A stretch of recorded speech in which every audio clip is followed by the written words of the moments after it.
So let's start off positive before we get into the many negatives coming out of this game against Tampa. We won a game in Tampa. We won game 1. Now what does that mean? We go back to Boston tied 1-1 in the series. That means that we have more home games left than Tampa in a tied series. So advantage Boston, even though we lost this game on this Sunday.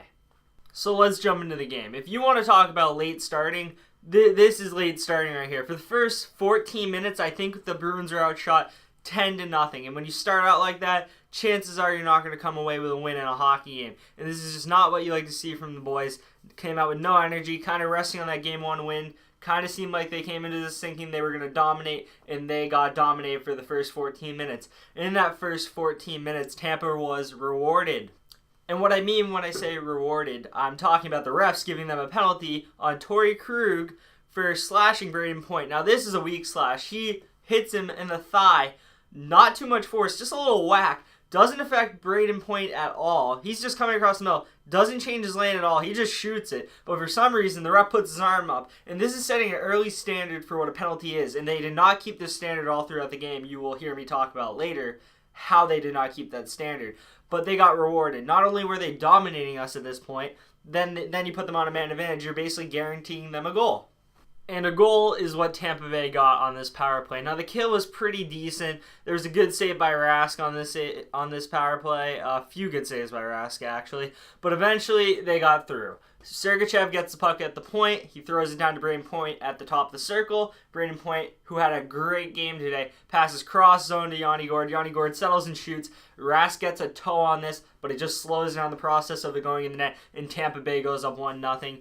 And if you're a Bruins fan, you were frustrated because not only were you being smacked around by Tampa Bay in this first period, then the refs give them that reward of a call. Basically, like, here you go, you played good, here's your call. And they score on it, and the Bruins are in a hole already, and it's a shame it had to happen like that.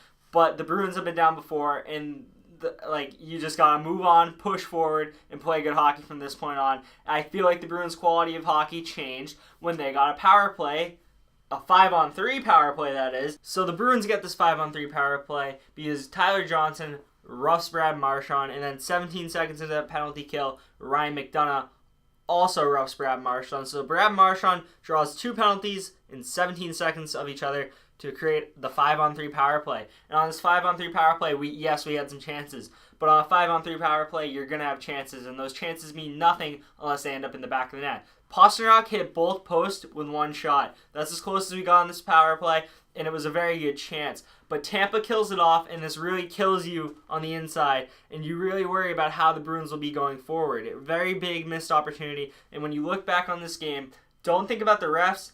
Think about this 5-on-3 and how he failed to convert, because this is a very big moment in the game, and Tampa Bay did a good job to kill it off and not have a puck go into the net. So yes, I was a little worried about the Bruins after they failed to convert on that 5-on-3. I was very worried about momentum. But Brad Marchand doesn't care about momentum, and he creates a breakout 4-on-3 for the Bruins after a turnover and neutral ice by Tampa Bay. And he takes them with a head of steam, really gets the Tampa Bay defense back on their heels, slides it to the right to Bergeron. Bergeron slides it back center to Charlie McAvoy, who is trailing Marchand. And Charlie McAvoy gets it, settles it, and quickly releases it low left and beats Andrei Vasilevskiy. And that is Charlie McAvoy's first career NHL Stanley Cup playoff goal. And bravo to the young lad. So the Bruins weather the lightning storm, and we move on to the second period. Hope you like that pun.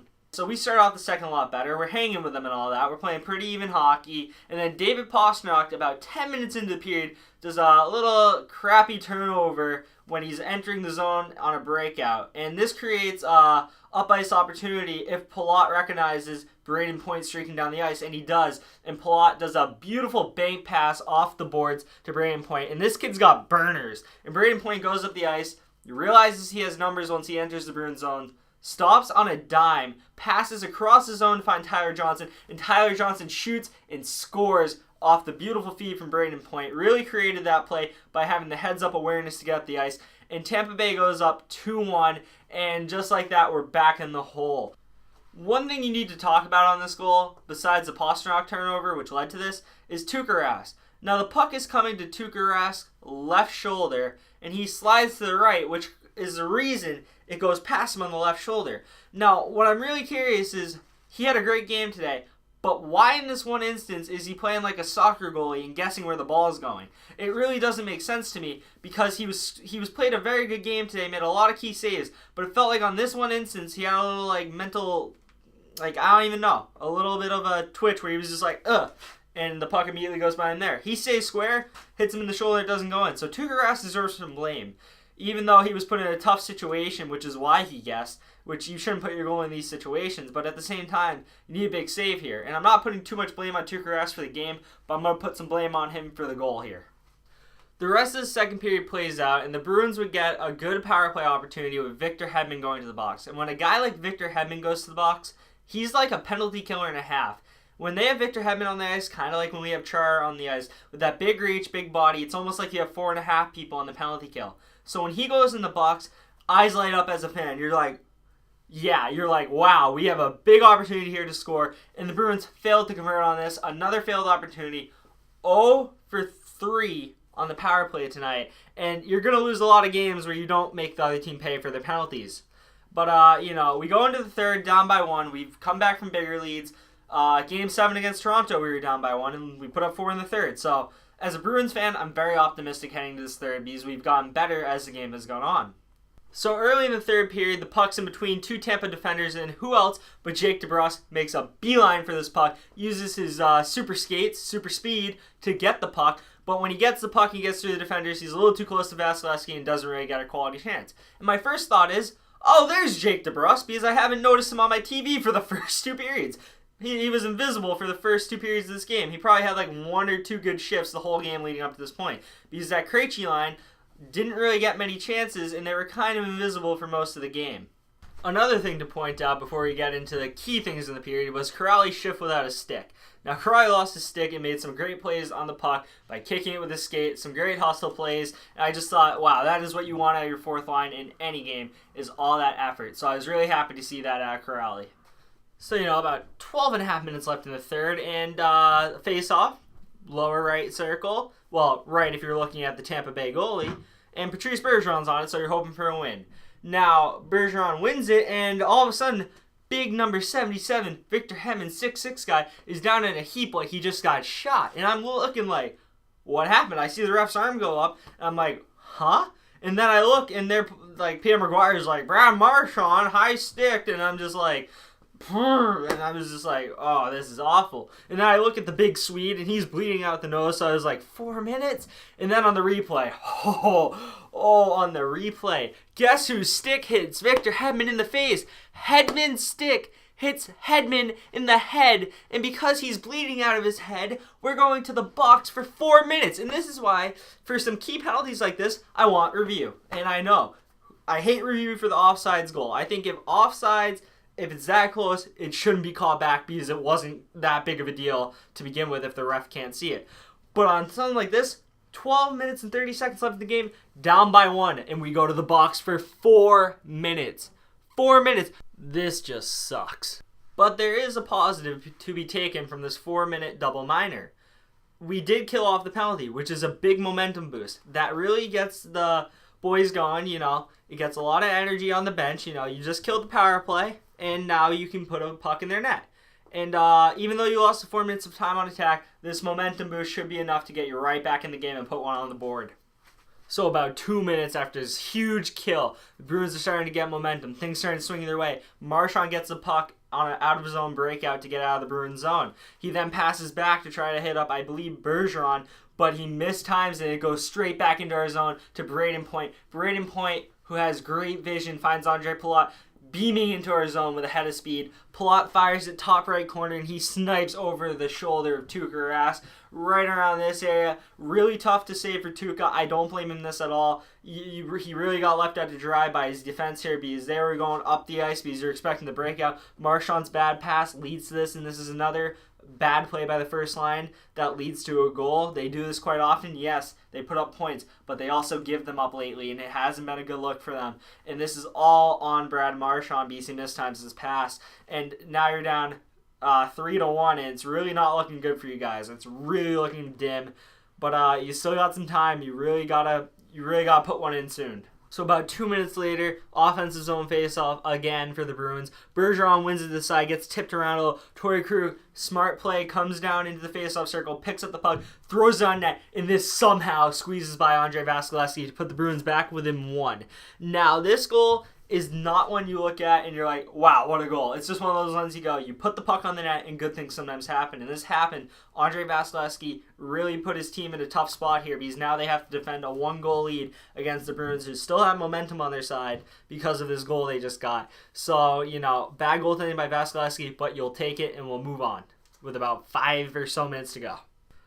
Now let me take a second to talk about the referees. Tampa Bay was the better team today. They probably were.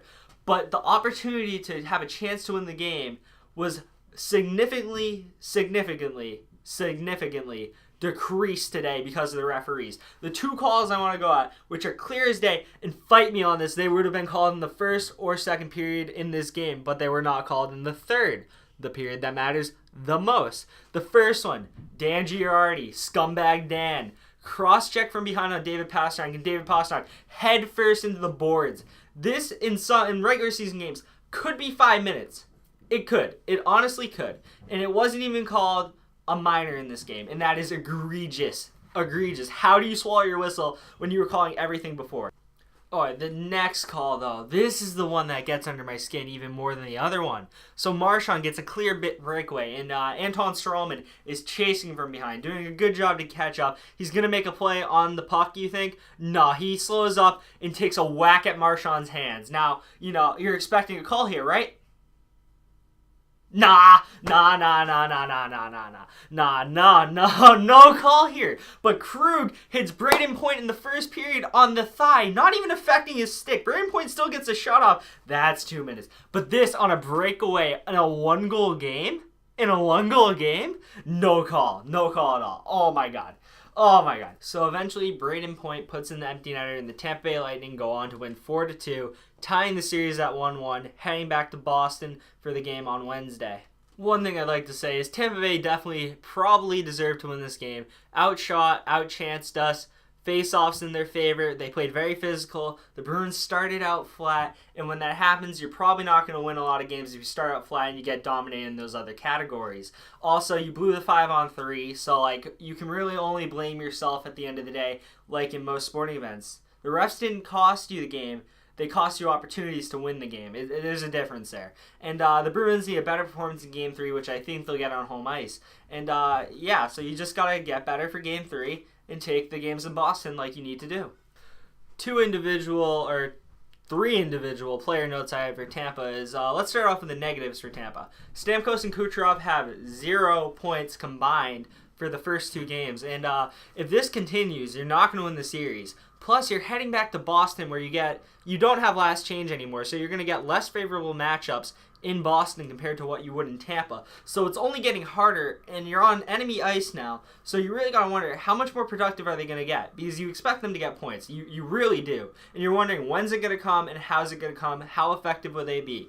The positive for Tampa Bay is Braden Point. Oh my god, this kid is a stud. He looks like what Mitch Marner looked for the Leafs last series, where he was just carrying the offense, pushing the play, always controlling the play when he has the puck. This kid was an animal today. 4 points, goal and 3 assists. You love what you see out of him if you're a Tampa fan. As a Boston fan, it puts the fear of God in me when he has the puck because he just makes so many good decisions. As for the Bruins, the defense in general didn't have their best day. I thought the Bruins were very sloppy as a unit, as a whole, with the puck. They need to start better in Game 3. I thought Charlie McAvoy and Zdeno Chara had a pretty good game. Charlie McAvoy, way to get your first goal. Love to see it. And Tuukka Rask had a good game. You got 2 solid games from Tuukka in a row. You split the series 1-1 in Tampa. I can't emphasize that or say it enough. And you're heading back to Boston with more home games. You did the job. You did the job, and now you got to finish the job. Just do your job, win on home ice, do what you're supposed to do, and we will win the series. Okay, I think that's about all I have to say on the game today.